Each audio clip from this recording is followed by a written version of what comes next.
There's something uncomfortable about watching a movie that could have been very good and settles for being pretty good. Crime 101 has the ingredients to stick with you, and yet you walk out feeling like the film pumped its own brakes. That tension between ambition and restraint is what the movie is actually about, whether it means to be or not. Welcome back.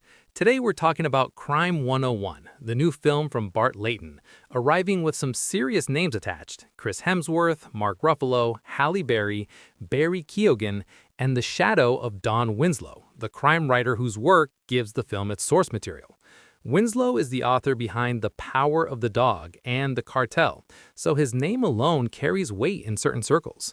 Crime 101 adapts one of the 6 stories in his 2020 collection, Broken, and it's the kind of project that feels, on paper, almost too well assembled to fail, which makes its limitations more interesting to think about than its successes. Bart Layton comes from documentary filmmaking. His fiction debut, American Animals, was a genuine oddity, a film about a real robbery that played with the line between reconstruction and memory, casting actors alongside the real people they were portraying and letting the two versions of events collide. It was strange and original and had a nervousness that felt specific to him. Crime 101 is a pivot toward classical genre thriller, more conventional in form, more invested in craft than in formal experimentation. The story follows Mike Davis, a jewel thief who works the Los Angeles 101 freeway corridor, with one rule he has set for himself: no violence ever. Every job is surgical, calculated, designed to keep him one step ahead of the police and one step closer to the kind of money that lets you walk away from all of it for good. He calls it walk-away money, and the film understands that concept without needing to over-explain it. On the other side of the law is Lou, a detective played by Ruffalo, who has cracked Davis's pattern and spent years chasing it without quite catching him. Lou is not doing well in any other department of his life.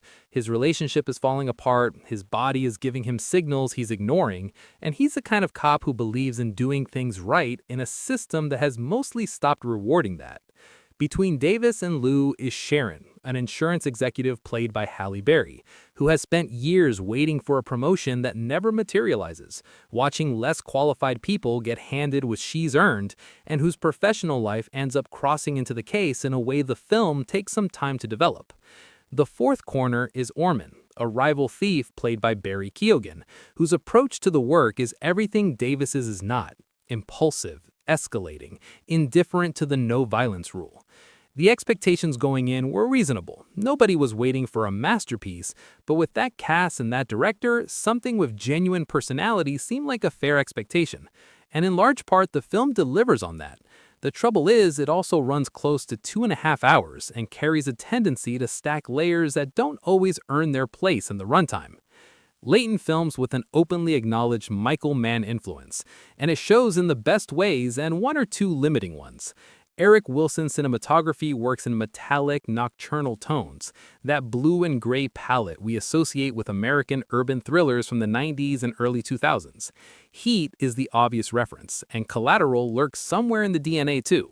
There are shots that breathe, cameras that move with real purpose, a spatial clarity that is genuinely rare in contemporary action filmmaking. When Layton builds a chase sequence, you understand it completely. You know exactly where every car is, every person on foot, what is at stake, and who has the advantage. That clarity is harder to achieve than it looks, especially now, when so much of the genre relies on cutting speed to manufacture tension that the geography can't produce on its own. Layton doesn't do that. His action sequences feel earned. The score accompanies without imposing, which is also a deliberate choice. No easy emotional underlining, no music swelling to tell you this moment is important. All of that is elegant. The problem is that elegance occasionally tips into coldness. There are moments where the film needs heat, where you want to feel something urgent, and it stays in technical mode instead. Mann, at his best, particularly in Heat, had that coldness but also knew when to crack it open.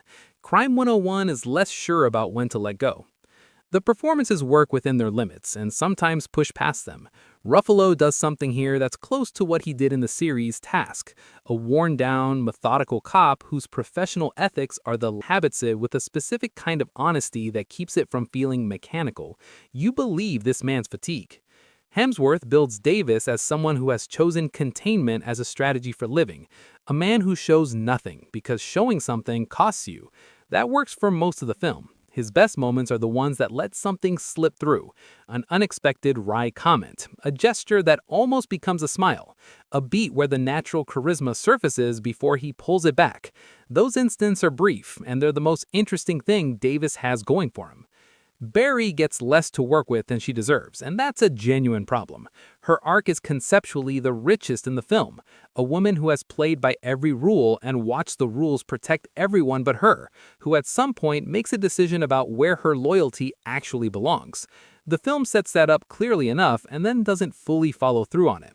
There's a version of this story where Sharon is the most compelling figure on screen. This isn't quite that version. Keoghan, meanwhile, is having the most fun. Orman operates on a frequency the rest of the film doesn't quite reach, unpredictable in a way that keeps you watching whenever he's on screen. The issue is the film gives us almost nothing underneath that surface energy. We don't know what made him, what he wants beyond the immediate job, why he is the way he is. The film doesn't seem very interested in finding out, and that's a missed opportunity given how much Keoghan is doing with limited material. The story is where the film wins and loses simultaneously. The internal logic of the heist is satisfying to follow. Davis thinks in sequences, anticipates countermoves, builds redundancy into every plan, and watching that process unfold has a real intellectual pleasure to it. What doesn't work, at least for me, is the romantic subplot.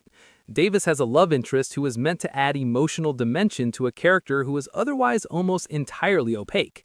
The problem is the film never builds the connection in any concrete way. Davis spends the entire runtime being deliberately closed off, showing almost nothing of who he is to anyone, and then there's a woman who not only pursues him but develops genuine feelings. I don't buy it, not because attraction is irrational, but because the film doesn't do the work. That screen time would have served the movie better almost anywhere else. There's also a density issue. The film assumes familiarity with how insurance fraud investigations work, how heist logistics are structured, how certain legal and criminal frameworks interact. It's not impossible to follow, but there are stretches where you lose the thread not because the plot is weak, but because the film doesn't work particularly hard to hold your hand through it. Ocean's 11, the most obvious comparison point, has a heist that's at least as complicated, and yet you never get lost, because that film actively works to keep you oriented. Crime 101 sometimes just moves and assumes you'll keep pace. What works? The chase sequences, genuinely some of the best constructed in the genre this year. Layton's visual precision, the three leads, none of whom reinvent themselves, but all of whom deliver a reliable, watchable floor. The restraint, which in a moment when the action thriller tends towards sensory overload, reads as a genuine choice rather than a limitation. What doesn't? A runtime that outstays its welcome by maybe 20 minutes. A romantic arc that takes up space it hasn't earned. Keoghan getting the least development of anyone in the main cast despite being its most electric presence. And Barry being handed a role that the script doesn't fully honor. And the second half that feels at times like the film is filling time rather than building to something. Crime 101 is a well-made adult thriller in a market that produces fewer of them every year. It's not Heat. It doesn't reach the density or sustained tension of the films it's clearly in conversation with, but it's honest about what it is. It's technically accomplished, and it occupies a space that matters. The heist film that bets on craft over spectacle. In 2026, that counts for something. This one is for fans of classical heist cinema, for people who appreciate Mann's approach to the genre even when the execution is quieter than his, not for audiences who need constant momentum or emotional accessibility from their protagonists. Worth seeing. It won't be anyone's film of the year, but it won't waste your time either. And right now, a thriller that knows what it's doing and does it with discipline earns more credit than it might in a stronger year for the genre. Before you go, what's your favorite heist movie of the last 10 years? I'm really curious to know if anyone has an answer. Leave it in the comments. If you want to keep these conversations going, subscribe so you don't miss the next one. See you then.